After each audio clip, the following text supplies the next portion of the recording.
పశ్చిమ గోదావరి జిల్లా నరసాపురంలో ప్రభుత్వ విప్ ఎమ్మెల్యే బొమ్మిడి నాయకర్ మీడియా సమావేశం.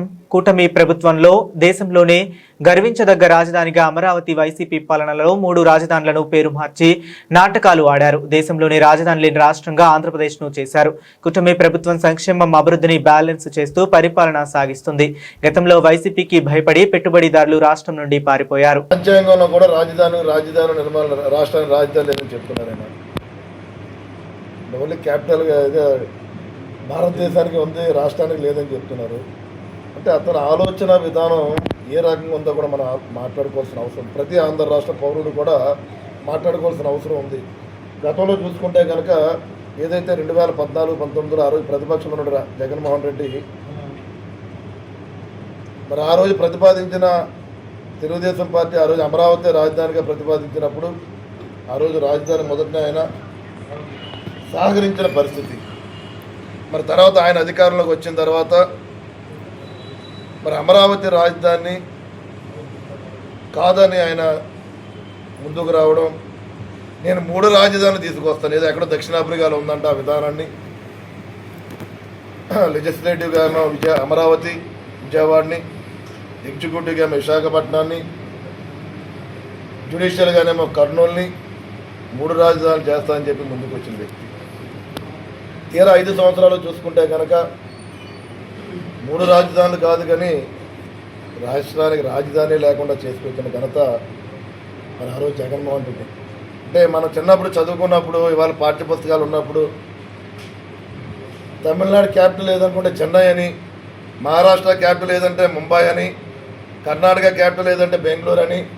మరి ఆ రోజుల్లో ఉమ్మడి రాష్ట్రాలను తెలుగు రాష్ట్రాలకి మరి ఆంధ్ర రాష్ట్రానికి క్యాపిటల్ ఏంటంటే హైదరాబాద్ ఆ రోజున చెప్పుకున్న పరిస్థితి. ఆంధ్ర రాష్ట్ర విభజన జరిగిన తర్వాత మరి ఆంధ్ర రాష్ట్ర ప్రజలు ఏ దౌర్భాగ్యం చేసుకున్నారో తెలియదు. మరి అలాంటిది ఆంధ్ర రాష్ట్రానికి రాజధాని లేని చేసిన గనుడు జగన్మోహన్ రెడ్డి అని చెప్పి సందర్భంగా మనం మాట్లాడుకోవాల్సిన అవసరం ఉంది. మరి ఆ రోజున వారు అధికారంలో ఉన్నప్పుడు కూడా 3 రాష్ట్రాలు ఉన్నాడు. మరొక సందర్భంలో కూడా ఆయన మాట్లాడిన తీరు కూడా ఈ 3 రాజధానులు కూడా వెనక్కి తీసుకుంటున్నాం, మరి త్వరలోనే ఒక మంచి రాజధానికి సాగరంగా మేము ముందుకు వస్తామని చెప్పి ఆయన చెప్పడం. మరి ఈ రోజున ఏంటంటే మచిలీపట్నం, విజయవాడ ఆయన డిప్రెషన్లోకి వెళ్ళిపోయాడేమో నాకు అనిపిస్తుంది. నాకు నిజంగా ఎందుకు అంటే వివిధ రకాలుగా మాట తీరు. ఫస్ట్ రాజధాని కావాలి, అమరావతి రాజధాని, తర్వాత 3 రాజధానులు ఆయన 3 రాజధానులు తీసుకొస్తామని చెప్పి, తర్వాత 3 రాజధానులు కాదు వెనక్కి తీసుకుంటున్నాం మేము, తర్వాత ఒక మంచి రాజధాని మేము నిర్మిస్తామని చెప్పి 2024లో భారత ప్రధాని మోడీ గారి ఆశీస్సులతో 15,000 కోట్ల రూపాయల అమరావతికి కేంద్ర ప్రభుత్వం ఇవ్వడం. మరి గతంలో వైఎస్ఆర్ అధికారంలో ఉన్నప్పుడు రాజధానికి ఏ రకమైన నిధులు లేకుండా మరి ఆ రోజు ప్రభుత్వం మరి ఏ రకంగా ముందుకెళ్ళిందో కూడా ఆంధ్ర రాష్ట్ర ప్రతి ఒక్క పౌరుడు కూడా ఆలోచన చేసుకోవాల్సిన అవసరం ఉంది. మరి ఈ రోజున గౌరవ ముఖ్యమంత్రి చంద్రబాబు నాయుడు గారు మరి గతంలో ఏదైతే తెలుగు రాష్ట్రాల్లో హైదరాబాద్ రాజధానిగా ఉన్నదాన్ని మరి హైదరాబాద్ సిటీని ఏ రకంగా రూపకల్పన చేశారో, హైదరాబాద్ని ఏ రకంగా అభివృద్ధి చేశారో ప్రతి ఒక్క తెలుగు పౌరుడు కూడా చూసిన సందర్భం. ఈ రోజున అదే ముఖ్యమంత్రి 2024 ఆంధ్ర రాష్ట్రానికి ముఖ్యమంత్రిగా ఉండి ఏదైతే అమరావతి రాజధాని భారతదేశంలోనే చెప్పుకోదగ్గ రాష్ట్రంగా రాజధానిగా నిర్మించే విధంగా కూడా గౌరవ ముఖ్యమంత్రి చంద్రబాబు నాయుడు ముందుకు రావడం, మరి మోడీ గారి ఆశీస్సులతో, మరి ఉప ముఖ్యమంత్రి పవన్ కళ్యాణ్ గారి సహాయ సహకారాలతో మన రాష్ట్రానికి ఒక అపురూపమైన రాజధాని నిర్మించే విధంగా కూడా ఈ ఎన్డీఏ కూటమి ప్రభుత్వం ముందుకు రావడం.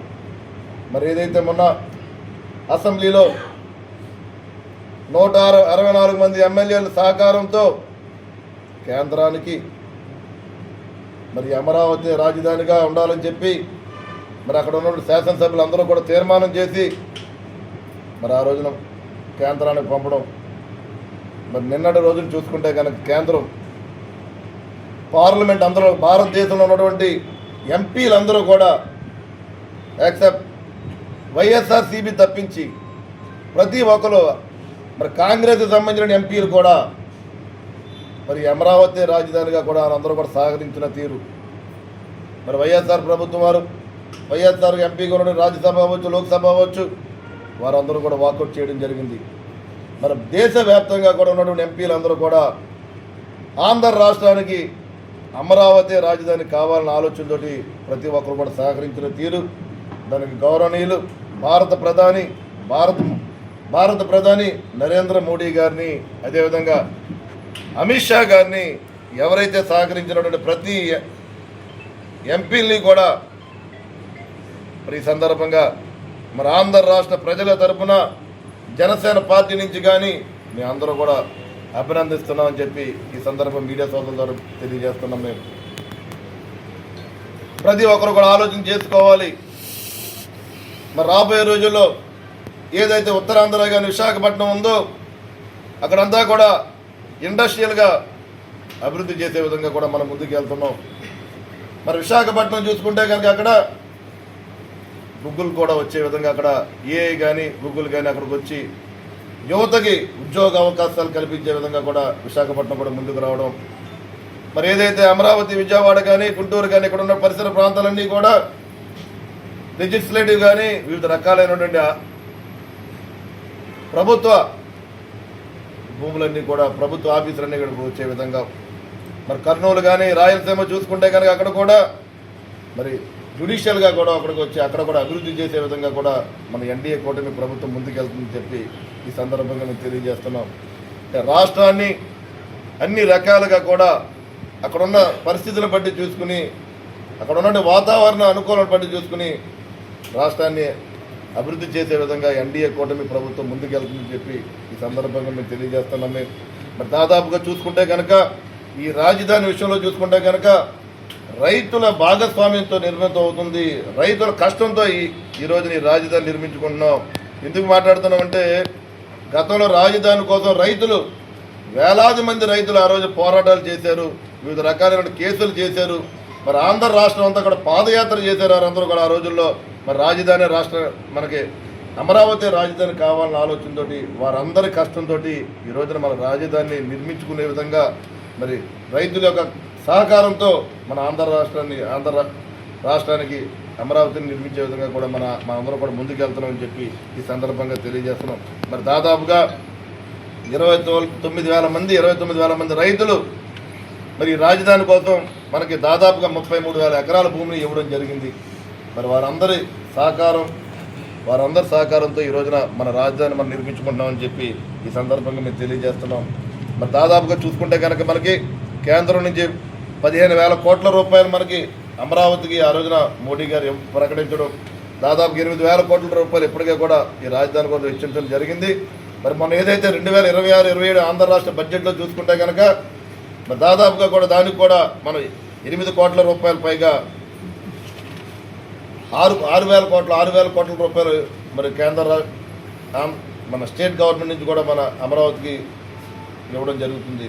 అంటే మేము ఒక విషయం మేము తెలియజేస్తున్నాం. మేము ఆంధ్ర రాష్ట్ర ప్రజలందరికీ కూడా గౌరవనీయులు చంద్రబాబు నాయుడు గారు మరి గతంలో హైదరాబాద్ని ఏ రకంగా అభివృద్ధి చేశారో అదేవిధంగా మన అమరావతి రాజధాని కూడా భారతదేశంలోనే కాదు ప్రపంచ దేశాలు కూడా చెప్పుకోదగ్గ రాజధానిగా మన అమరావతి రాజధాని నిర్మిస్తారని చెప్పి ఈ సందర్భంగా మేము తెలియజేస్తున్నాం. అంటే వైఎస్ఆర్సీపీ వారికి కూడా ఆలోచన చేసిన విషయం ఏంటంటే మన ఆంధ్ర రాష్ట్ర ప్రభుత్వం శాసన మండలిలో తీర్మానం పెట్టి మన పార్లమెంటుకు పంపితే ఒక్క రోజులో మళ్ళీ అక్కడ మోడీ గారు, అమిత్ షా గారు, అలాగే యూపీఏ, ఎన్డీఏ 2 పక్షాలు కూడా దాన్ని ఆమోదించి వేళ రాజ్యసభకు పంపటం చాలా మన ఆంధ్ర రాష్ట్ర ప్రజలందరూ కూడా హర్షించదగ్గ విషయం. ఇవాళ వైఎస్ఆర్సీపీ పార్టీ నాయకులు వాళ్ళు చేసే ప్రవర్తన చూస్తామంటే ఆంధ్ర రాష్ట్రంలో ప్రజలందరూ కూడా సిగ్గుతో తలవంచుకోవాల్సిన పరిస్థితి. ఆయన జగన్మోహన్ రెడ్డి గారు 2019లో ఎలక్షన్కి వెళ్ళినప్పుడు ఆయన ప్రజలందరూ కూడా ఆ రోజు ఒక విషయం చెప్పారు. నేను అమరావతికి వ్యతిరేకం కాదు, నేను అమరావతిని సపోర్ట్ చేస్తానని చెప్పడం జరిగింది. ఆయన రకంగా సపోర్ట్ చేస్తానని ఎలక్షన్లకు వెళ్తే 151 సీట్లు ఇచ్చి ఆయనకి ఆంధ్ర రాష్ట్రంలో ప్రజలు ఆయనకు ఆ రోజున శాసనసభలో కూర్చోబెట్టడం జరిగింది. ఎలక్షన్ అయిన తర్వాత 3 రాజధానులు అని చెప్పని ఎక్కడా కూడా ఒక ఇటుక కూడా పేర్చకుండా ఆంధ్ర రాష్ట్రంలో ప్రజలందరినీ కూడా అయోమయానికి గురి చేసి ఎక్కడ ఏ విధమైన అభివృద్ధి లేకుండా 5 సంవత్సరాలు కూడా కాలయాపన చేయడం జరిగింది. అంతేకాదు అమరావతి రైతులు వాళ్ళు పడ్డటువంటి శోభ వాళ్ళని పెట్టిన ఇబ్బందులు చూస్తే ఆంధ్ర రాష్ట్రంలో ప్రజలందరూ కూడా ఆ రోజున చాలా బాధపడ్డ విషయం. వాళ్ళు పాదయాత్ర చేసి వాళ్ళు గ్రామాన్ని తిరుగుతూ వాళ్ళ జరిగిన అన్యాయాన్ని ఆంధ్ర రాష్ట్రంలో ప్రజలందరూ కూడా చెప్పడం జరిగింది. తర్వాత 2019 తర్వాత మళ్ళీ 2024 ఎలక్షన్లు వస్తే అదే ప్రభుత్వానికే 11 సీట్లు ఇచ్చి ఆంధ్ర రాష్ట్రంలో ప్రజలు తీర్పు చెప్పడం జరిగింది. అమరావతి రాజధాని అంటే 151 ఇచ్చారు. అమరావతి రాజధాని కాదు 3 రాజధానులు అంటే 11 సీట్లతో పరిమితం చేశారు. అయినా సరే ఇవాళ వాళ్ళకి బుద్ధి లేకుండా ఇంకా ఈ రోజున ఇవాళ పార్లమెంటు వ్యతిరేకిస్తున్నారు, రాజ్యసభలో వ్యతిరేకిస్తున్నారు. అంటే వైఎస్ఆర్సీపీ పార్టీ ఎంత దుర్మార్గమైన పార్టీయో, జగన్మోహన్ రెడ్డి ఈ రాష్ట్రాన్ని ఎంత పాడు చేయడానికి చూస్తున్నారో మనందరూ కూడా ఆలోచన చేయాలని చెప్పని, ఇలాంటి నాయకులకు బుద్ధి చెప్పాలని చెప్పని, అలాగే మనకి ఈవేళ ఆంధ్ర రాష్ట్రంలో ప్రజలందరూ కూడా మనకి ఒక రకమైన తీర్పు చెప్పడానికి సిద్ధంగా ఉన్నారు. ఏ ఎలక్షన్ వచ్చినా సరే ఈ జగన్మోహన్ రెడ్డి పార్టీని భూస్థాపితం చేయడానికి సిద్ధంగా ఉన్నారని చెప్పని కోరుకుంటూ ఈ ప్రెస్ మీట్ ద్వారా ఇప్పుడైనా సరే ఈ వైఎస్ఆర్సీపీ నాయకులకి జగన్మోహన్ రెడ్డికి మనసు మార్చుకుని ఇప్పుడైనా సరే భగవంతుడు మంచి బుద్ధిని ప్రసాదించాలని చెప్పి కోరుకుంటే చాలా తీసుకుంటాం.